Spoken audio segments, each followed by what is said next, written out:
Jacques Attali, we have heard Nathalie Risson together. So what is your vision of the world in 2030, and why is it necessary to have a positive economy? Well, first, we have to be very humble when we talk about the future.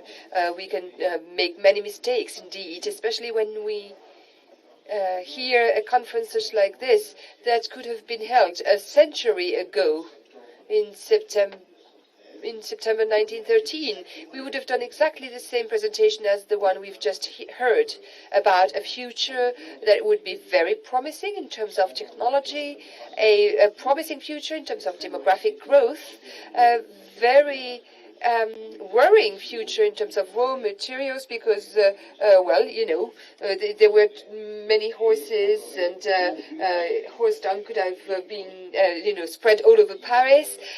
But also, we need to talk about, you know, what happened then, war, fascism, Nazism, and communism, which actually, you know, have deeply impacted the 20th century. We didn't see all that at the time. We wouldn't have seen that if there had been such a conference in 1913.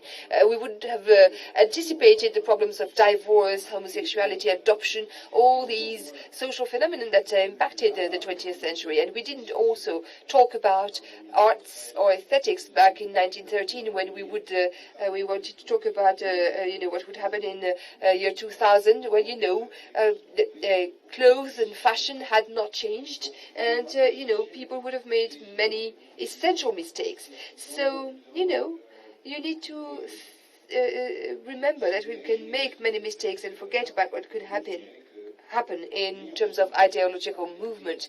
So the best way of summarizing the history of mankind is like a curve that goes up and down. You know, it's a roller skating curve, really, and but its amplitude grows. And the question is the following: if we go too far down, are we going to go back up? Are we going to be able to go back up? So this is the challenge that we have to take up. Now, based on what's just been said, I would like to supplement this presentation by saying that from the demographical point of view, there are four key factors, actually. First of all, Africa. 21st century will be the century of Africa, from 1 billion to 2 billion inhabitants in Africa, which is a determining factor, especially for us in France, because we are going to have up to 700,000 to 1 billion French-speaking people. So the French language is going to triple in terms of the number of people speaking it throughout the world. So it's going to be the century of Africa. So this is also going to be a century during which the world population is going to live longer. The average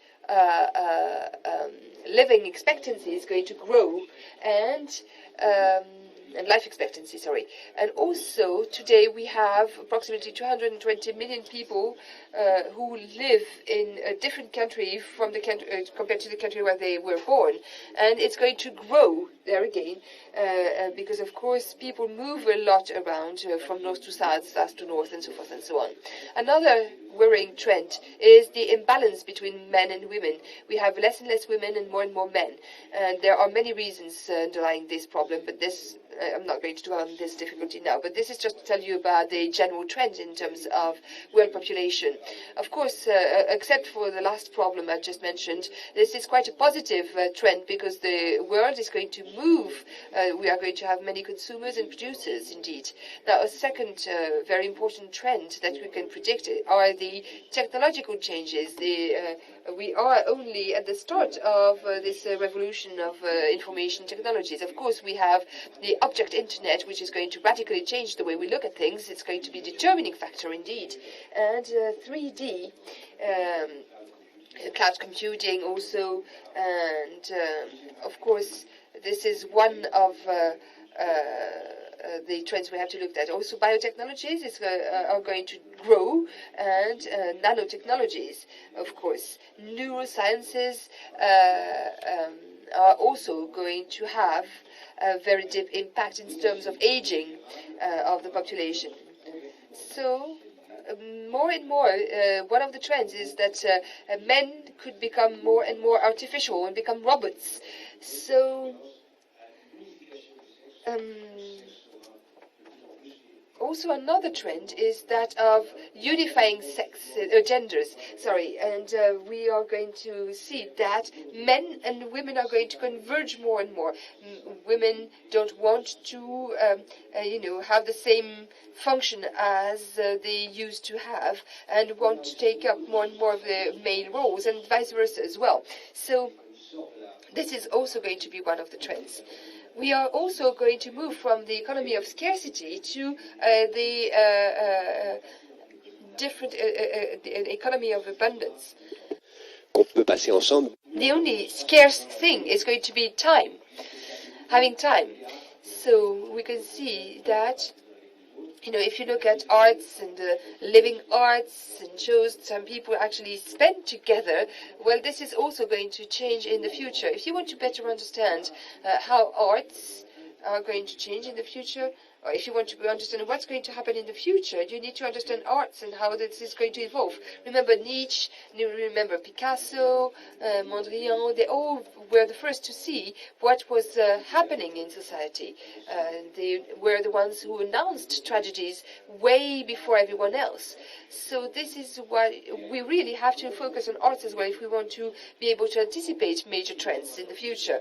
Of course, we will have to face up the challenge of geostrategic challenges. Of course, what's going to happen between the US, Europe, and the rest of the world is a major issue. And this is a period just like the end of the Roman Empire. It's not a time when one power is going to be replaced by another one, but it's just that there's going to be a decline, but without anyone replacing it. And at the very end of the Roman Empire, when it actually disappeared, nobody actually replaced it, but everybody became a Roman. Everybody started getting dressed like Romans. The church also became Roman, and so forth and so on. And today, the Western world is losing its power, but the planet is becoming a Western planet. If you go to China, people are dressed like in Europe, which is not necessarily ideal, is it? But anyway, so this is really the decline of the Western power, which is also giving rise to a westernization of the world at the same time, paradoxically. So if you look at the long term there again, when we talk about a positive economy, well, actually, the underlying factor is that in the history of mankind, the dominating value has been selected, that is to say, individual freedom. We could have chosen another value, but the individual has dominated, and we have moved away from group structure and even solidarity, and like what people could think. And this is something that has been demonstrated yesterday with Joseph in his speech. So we base individual freedom on the market and democracy. First of all, for the management of individual goods, and also for public good. So some people have described the end of history, and they thought that this was just a generalization of the market. And well, it's true that the market is dominating more and more everywhere, and democracy is indeed growing. So we could think that in 30 years from now we could have democracy and market economy at the same time. However, we should look at other alternatives, try to find something different. Why? Well, because first of all, we are talking about a global market, whereas democracy is something local. They don't go hand in hand in that respect.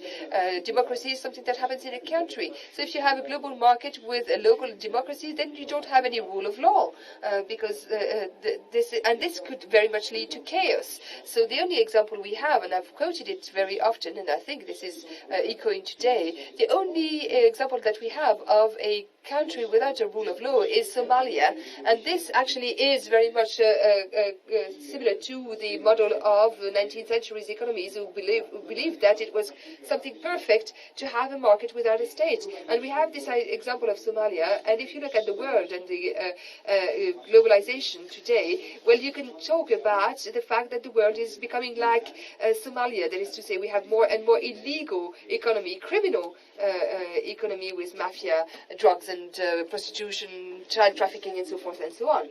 So we are really going and moving towards a market that is going to be ruled without any rule of law.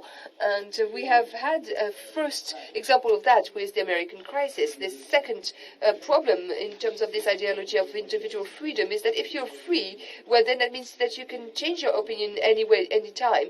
And of course, that means that you could actually be unloyal as well. That gives you this freedom as well. So this freedom gives you a right to be unloyal. And that means that we have more and more unloyal mercenaries out there in the market. I often think that we have the psychoanalysis was actually invented to try and help people at least remain loyal to themselves. We are not loyal with others. We are not loyal with future generations. And it's not possible to have a surviving world in this tyranny of unloyalty. Something is going to happen. If we don't pay attention, there's going to be a totalitarianism that is going to come back, actually. And remember the times of Mussolini, Stalin, Hitler, and then Roosevelt. So this was Keynesian times. Now, very often this happens because of emergencies. We talked first this morning about the fact that we couldn't eat meat as we used to eat it in the past. In 1 century from that, obviously we will all have become vegetarian. Either we won't be able to do it anymore, or it's going to be forbidden to eat meat because it will no longer be possible. So we have to really strike a balance between individualism and altruism, which is the opposite energy to individualism. And of course, it has a reason for being. Of course, from the rational point of view, it's in our best interest to be altruistic. It's in our best interest to make sure that others are not going to be poor or sick, and so forth and so on. And we have seen that with the work that has been done around the economy since the 18th century. Altruism is a rational way of creating one's own happiness in a disinterested way. You can find your own happiness in other people's happiness, can't you? So we are going to move towards this because individualism could lead to the extinction of the human species, which is going to be an artifact otherwise. And we should actually move towards this positive economy trend because, of course, if you look at the trends in music, for example, if you compose music, if you play music, and if you find pleasure in playing music, in gardening, and in being with others, you can actually find your happiness in everybody else's happiness. This is a major ideology that underlies the positive economy movement, and this battle is far from being won, but it's not lost yet. Thank you, Jacques Attali.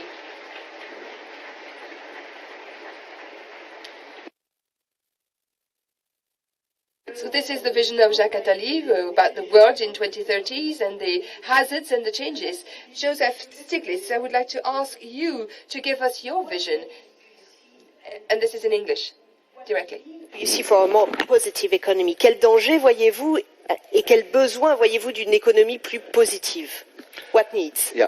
Well, thank you very much. It's a real pleasure to be here. I think some of the optimism that has been expressed by Jacques Attali and the previous speaker is right. The world changes in technology have given us opportunities that like we've never had before.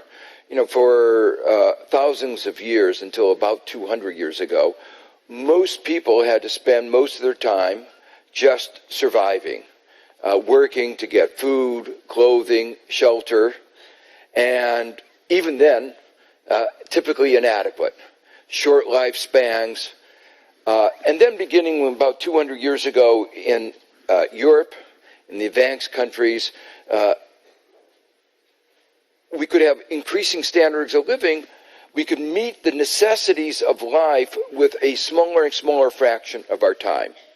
So that today, the amount of time that we spend a week earning income to meet the basic necessities of life is really a very short span of time. And that means we have a lot of time to do other things. The question is, how are we going to use that time? This kind of opportunity that was focused on Western Europe and the advanced countries, America, Australia, has now spread globally. And that's very positive news. But while all this represents the advances that modern technology affords, we should also be aware that things are not going very smoothly.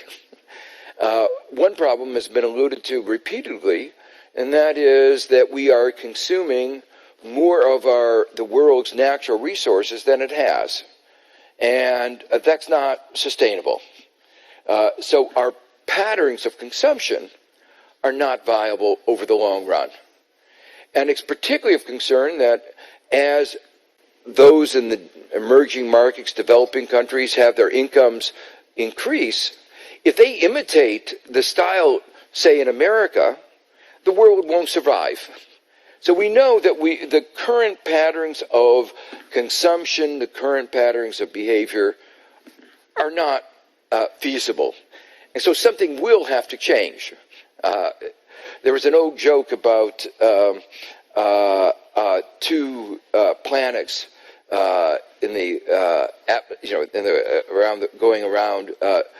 passing each other, and one of them had a frown, and the other one said, "What's wrong?"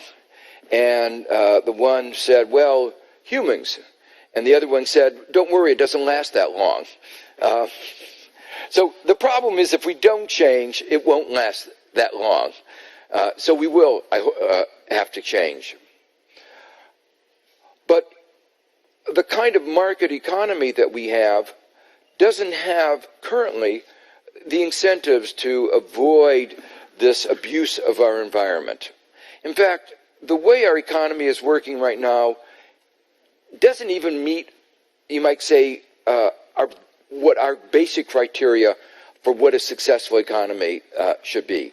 You know, when you study elementary economics, the basic principles are the laws of supply and demand. And yet, when we look around the world, what we see is vast underutilized resources. Some 19 million Europeans who would like a job are unemployed. More than 20 million Americans who want a full-time job can't get one. And in emerging markets, problems of unemployment are even larger. So we have all these people who want to contribute to society, who want to work, and yet, and at the same time, we have all these unmet needs. We need to adapt our economy to the challenges of global warming. We need to build infrastructure for the young people, to educate people. And so we have this obvious example of the market economy not working the way it's supposed to. We have underutilized resources and unmet needs. In the United States, we have the same problem. We've been throwing millions of people out of their homes. And so we have large numbers of homeless people and large numbers of empty homes. That's not the way the law of supply and demand is supposed to work. It's not the way economics is supposed to work. In many ways, the crisis that occurred in 2008, which is not over, no matter what you hear from politicians who tell you that, oh, we're about to, the recovery is here, don't believe them. The fact is that that crisis, the economic crisis, exposed some very deep problems in our economic system. It exposed a financial sector that didn't do what it was supposed to do and did what it shouldn't have done. I'll come back to that very briefly later. It exposed regulators and government officials who didn't understand what government is supposed to do, and it exposed a set of economic doctrines, ideas, sometimes called market fundamentalism, that would say that markets were self-regulating, efficient, notions like the invisible hand, that the pursuit of self-interest leads as if by an invisible hand to the well-being of all society. I gave a talk last night where I pointed out that the reason that the invisible hand often seems invisible is that it's not there. At least it's not there much of the time, whenever there is imperfect information or asymmetric information, which is always.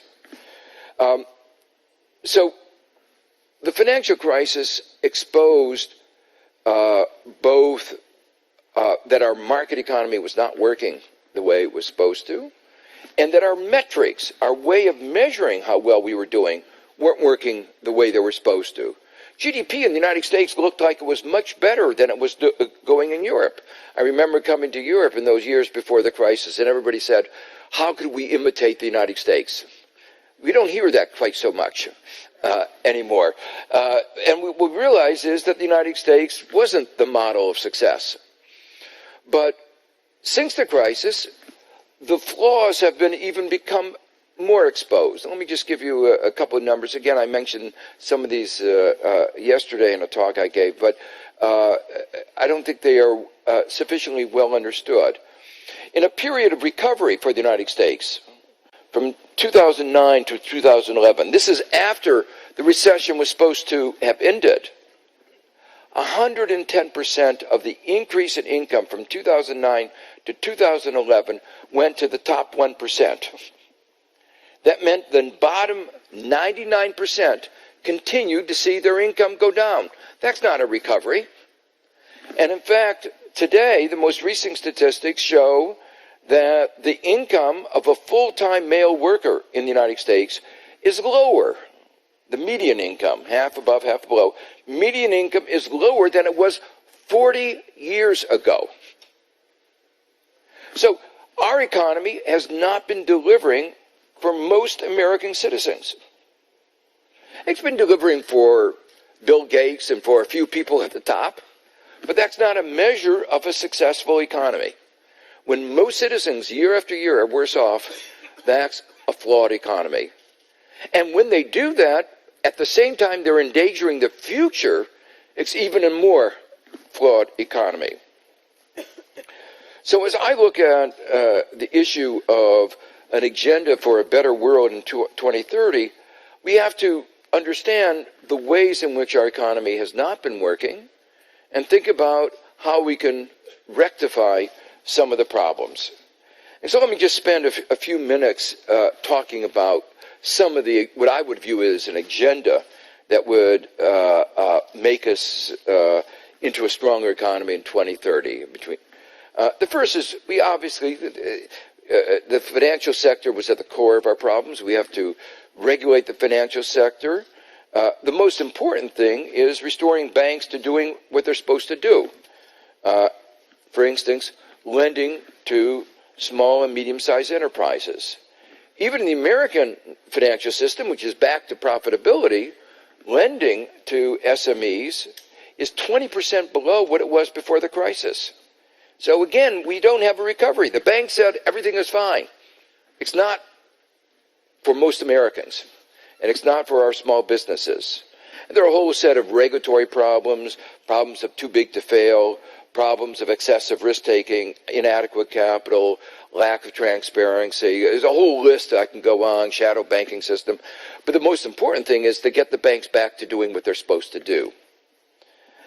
The second thing, and this is really important here in Europe, one of the responses to the crisis was this flawed idea of austerity. No economy has ever returned to prosperity through austerity. We think that everybody should have learned that after Herbert Hoover. Remember, Herbert Hoover responded to the Great Depression, the stock market collapse in 1929, by imposing austerity. And the result was we got the Great Depression. The IMF didn't learn that lesson, and when East Asia had a crisis, it demanded austerity, and it turned downturns into recessions, recessions into depressions. But Europe obviously didn't learn that lesson, and so after the 2008 crisis, some demanded austerity. They got what they demanded, and what we've seen is 5 years of stagnation in Europe, the longest downturn since the Great Depression. Inexcusable, not necessary. And rather than investing in our future, rather than investing in innovation, education, and infrastructure. What we've done is weaken social safety nets, increase inequality, jeopardize our future. What can how else can you describe a situation like in Spain, where more than 50% of the young people are unemployed? In Greece, more than 60% of the young people are unemployed. You are putting in jeopardy the future of these European countries. The numbers would be even worse were it not for the fact that many young people have left these countries, have migrated. But what does that mean to a society when your most talented people leave your country? You are undermining those societies, those cultures. It's particularly inexcusable in those countries, say like the United States, where we can borrow at negative real interest rates, negative. And we have projects with very high social returns. It would improve our balance sheet if we borrowed and made those investments. But we're not. And so contraction means we have unnecessary unemployment, unnecessary weak economy today, unnecessary weak economy in the future. One of the reasons that our economies have been so weak is that there's been this growing inequality. Where 1% of the population gets over 22% of the income in the United States. Other countries have been emulating the American model and doing remarkably well. UK has done much better than other European countries in increasing inequality. But it's not just inequality of outcomes, it's inequality of opportunity. So that today young people's fortune doesn't depend on their own abilities, it depends on the income and education of their parents. And that means we are not using fully the most important resource that we have, our human resources. If you choose the wrong parents, the likelihood of your not being able to live up to your potential is very great. There's a whole agenda that I set out in my book, The Price of Inequality, explaining how we can limit this inequality. It's not the laws of economics, let me make that clear. It's not a result of just economic forces. France has done much better than America. The Scandinavian countries have done better than France. That shows that the same laws of economics apply on both sides of the Atlantic. It is the policies and the politics that have led to this high level of inequality and inequality of opportunity. In Europe, the most important thing, if you're going to get to this picture, this rosy picture that we described for 2030, is that you're going to have to change the structure of the Eurozone. The Eurozone was not an optimal currency. It was not a set of countries that had enough similarity that they could share the same currency. It was a flawed concept from the beginning. It could have worked if the right institutions had been put into place, but it wasn't done. There was a hope that in the years after that, the agreement, that those reforms would be undertaken, but when things are going well, nobody's interested in doing that. The result of that is that what was inevitable happened, and unless the structure of the Eurozone is changed, this kind of fragility is almost surely going to continue. So what is needed is pretty clear: a banking union, some form of debt mutualization like Eurobonds, a growth strategy rather than austerity, which has never worked, industrial policies, particularly to enable the countries that are at the bottom to catch up. Well, a fourth thing that is obviously important is we have to address the problem of our environment.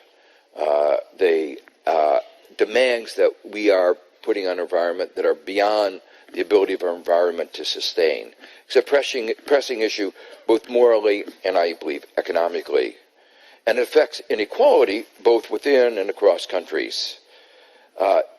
Recent research, for instance, in the United States shows that prenatal exposure to environmental hazards by the people at the bottom causes lifelong effects, and that inequality, in part, is perpetuated by these environmental injustices.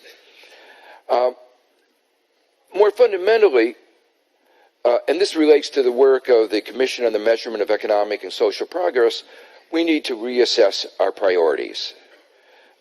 We've created rich countries with poor people, where GDP goes up, but the incomes of most citizens is going down or stagnating. We've not been true to some of our basic values, like opportunity. Opportunity is actually diminishing rather than increasing. Our young people are not having the opportunities that some of us had 40, 50 years ago. And part of this is leading to a erosion of trust in our society. Robert Kennedy put it very forcefully: GDP measures everything, in short, except that which makes life worthwhile. And I think he was very right about that. But our current policies are not leading either to shared prosperity overall, they're not leading to well-being, and they're not leading to sustainability in any sense, economically, politically, and socially. So let me end very quickly on a more optimistic tone. As I said in the beginning, technology has freed us from the necessities of life. It could free us to make all of us free of those necessities. We have the ability to construct economies with a kind of shared prosperity that has never been seen before. The fruits of these advances are being increasingly shared between rich and poor countries. Hundreds of millions have moved out of poverty. We know, in fact, how to avoid the kind of mass unemployment that now confront many countries around the world, in Europe and America, elsewhere. We have the resources to do it. We may not be able to anticipate every source of vulnerability, every source of fluctuations to the economy, but we know how to make the economy far more stable. We have the knowledge and ability to avoid the last crisis. It was a man-made crisis. It wasn't a tsunami. It wasn't like the weather. It was something we did to ourselves. We have the knowledge to prevent that crisis growing into a Great Depression, but we have not used that knowledge to do what we should be doing to make it a more prosperous economy today and to make it really safer for the future. In short, we have the resources, we have the knowledge, both about economics, society, and technology, to achieve a kind of shared and sustainable prosperity that has never been within our grasp. The question is, will we seize this opportunity? But to do that, I think we have to break with the past. And that's, I think, what the whole point of the positive economics is about. The real question, I believe, are not about economics, because I think we know what we ought to do. The real questions are where our politics allow us to do what has to be done. Now, it won't happen if we have corporate governance systems, way corporations make decisions, that are based on maximizing shareholder value, where shareholder value is determined by shareholders who hold stocks for a nanosecond or for a minute or for even a few weeks. It will take corporations who look to the broader well-being of the community and corporations that look to long-term value. We know how to do that. We need to change the rules of what we call corporate governance, like loyalty shares systems, to make corporations look not short-term, but longer-term. In politics, it's the same thing. We have politicians who tend to look very much towards the short term. We obviously need to look at the long term. The problems are really interdependent. If we have more inequality, we will have at the bottom people who are, to survive, can only focus on the short term. And at the top, we have rent-seeking, people who are trying to steal as much out of the system as they can and want to get that money as fast as possible. So the problems of inequality that I talked about before are intimately related to the short-sightedness of our economy. So the bottom line is there are alternative ways, alternatives to the current ways, currently fashionable ways of managing our economy. The question is, will we make the reforms in the governance of our corporate, of our private, and our public institutions to change ourselves from thinking short-term that have led us to all these problems into the long-term context that will enable us to take advantage of the opportunities that modern technology affords. Joseph Stiglitz, merci. Je vais rebondir.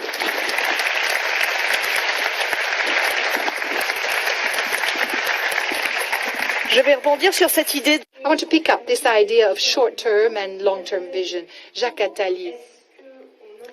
How is it possible to have an impact on the economy, to develop what you call this capitalism? Should we have an impact on economy, on the politicians? And so on the basis of Joseph Stiglitz's question, the first question is the measure of and the metrics of it all. Where do we want to go? Jacques Attali. What is important is awareness. Can capitalism lead to suicide? We need to create an upheaval, change everything. In other words, change governance, in corporate governance, governance of countries, of cities, of everyone. In private lives, we don't do the same thing as in public life. In our private lives, we take care of our children. Well, seriously, historically less and less, or more and more, depending on the way you see things, right? Okay, granted. But we take into account the importance of education, and education for children on long term. And George Stiglitz did tell us earlier, clearly, that we can't look at short-term only. In other words, looking at long-term, you have to give voting shares to shareholders. If you say shareholders can vote as long as they remain shareholders, will invent mechanisms so that there will be a legal shell for 30 years, but then the economic shares will vary on a weekly basis, for instance. And the shareholders of the shareholders of the shareholders change all the time. That's what's happening. There's always this temptation, these mechanisms that we need to fight against, this short-termness that we need to fight. And in the public life, mayors of cities know that. They are dictators for 5 or 6 years as mayors of a city. If they have time, well, you can't kick them out unless, well, that's exceptional. So they have a municipal board that's stable enough, and unless they really make a major error, they will also stay in place for a few more years, so 15 years. And this is where major reformations or change are introduced. And the President of the Republic keeps looking at everyday polls on a daily basis to know how popular he is or she is. So at a national or international level, we need to create this short-term, long-termness. For politicians to be popular, well, they can be dictators. That's one way of doing it. And that is what is threatening us. Dictatorships are the best way of creating long-termness. But we need to be scared of this and fear ethnical or religious long-termness dictatorship. In our report, we suggested a certain number of changes and reformations. That means that with these reforms, these changes, we could change the Conseil économique et social in France, and those who are there would have only one single mission, and that is to speak in the name of the future generations and give their position, which would be binding or non-binding, or you can think about different mechanisms. Then they would speak to the Parliament, and the Parliament would act. These changes and these reforms would be such that the only good debt would be the debt to fund investments, infrastructure. So in-depth changes. Let me tell you, we'll never do it. What I've just told you will never take place, except after a major crisis. And the historic past past has shown us, in private lives and elsewhere, that unless you don't have a threat, you don't take it seriously, unless it's really on top of you. Take your sentimental life, illness. It's not me, not now. Forget it. So when things really hit us on the head, then we act. This is what is happening now. And little by little, the battle that we're experiencing here is such that we need to act not before the crisis or during the crisis, but instead. Now, Joseph, talking of measures, she's speaking English. Long-term capitalism. La question de la mesure. Est-ce que c'est la première question? This measure is metrics. Is that the first question? Metrics. How can we measure growth, progress? Not only, what should we look at when we measure? Because what we measure affects what we do. And if we measure the wrong thing, we'll be doing the wrong thing. And that was why this notion of measurement is so important. And that's why I would point out GDP is not a good measure. You can get, as it's been happening in the United States, GDP has been going up, but most citizens' income has been going down. So that's obviously not a good measure. You could have GDP going up, but actually on the basis of a mountain of debt. So it won't be sustainable. So what should we look at? So there's no single number that can capture anything as complex as our society. That's clear. What you need to do is to look at a range of measures. You want to know what things that I've advocated are median income, what's happening to the people in the middle. So if the median income is going down, as has been happening in the United States, that's a failed economy. You want to look at what are you doing to the environment, the environmental footprint. If you're taking away from future generations by eating up the natural resources, that's a failed economy because it's not sustainable. If you have growth, so another metric we focus on is wealth. If the wealth of the economy is diminishing, if you're growing on the basis of debt, your assets are growing, but your debts are growing faster, that's not a sustainable economy. So there are a number of these different measures which together we sometimes call this is sort of a dashboard, gives you a picture of how well the economy is doing. Jacques Attali, peut-être la dernière question. Est-ce que c'est possible? The last question. Can we impose this? So who are the players? You say what I recommend is never going to take place. Jacques. Yeah, that's the role of what we're trying to do here. We need to think about changes and then foster conditions so that it can take place. This is why I've always had one foot in thinking and one foot in acting. The best way of for things to happen is to do them yourself. That's why that's been our battle. We are targeting fighting against poverty as an NGO. And we know that you can very quickly become paralyzed, and Action Against Hunger is one NGO that we've put together, and NGOs help beat the system. And so I want to encourage all the people who are here to do this, to really get involved in NGOs. And one of the best NGOs is political parties, and those are the best ways of acting too. I will just take one question from the floor. Does someone have just one single question? Jacques, at France Inter, we've had questions asked only by gentlemen. Could I have a lady then, please? Could I have a lady just to please Jacques? A question from one lady?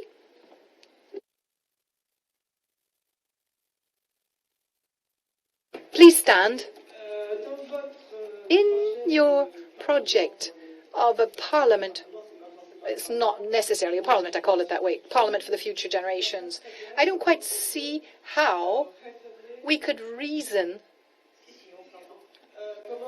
How can we reason for other people? How can we do this in lieu of them? How can you imagine and put yourself in the shoes of young people in 30 years from now? Their aspirations will be different. So you're projecting totally. Jacques' answer.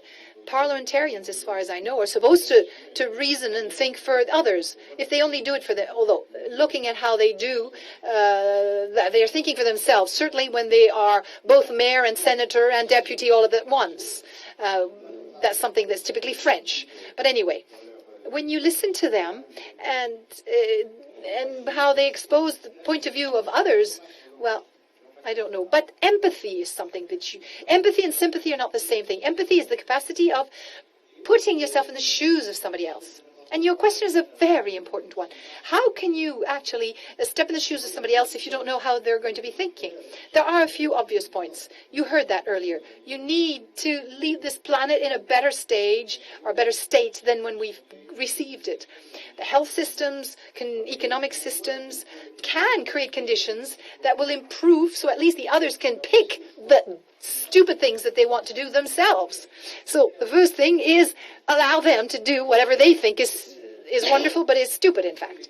So we need to put them in a situation where they are free to choose for themselves. And that means that the way in which you reason is different. And then another characteristic, which is more egotistical for the one thinking, more self-centered. There are different categories of politicians. You have one politician who is a category of those who really choose depending on what is good for them. But the others are just as narcissistic, and they want to leave their footprint in history. And when a politician wonders, what I do, will that be useful in 30 years? No. But will they talk kindly of me in 30 years? Then that attitude is already better. Look at that with parents and children. If parents do everything children want them to do, they don't help them along. But if they create situations so that in 30 years' time, they'll say, my mother forced me to study piano. Well, I hated it at the time, but I love it now. That's good. And it'll be useful for that child. So it's this type of empathy for the future that we need to keep in mind. That will be the key for the survival of humanity. So those are the words. Joseph, thank you very much. Empathy, sympathy, those are the key words for the future. Thank you, Jacques.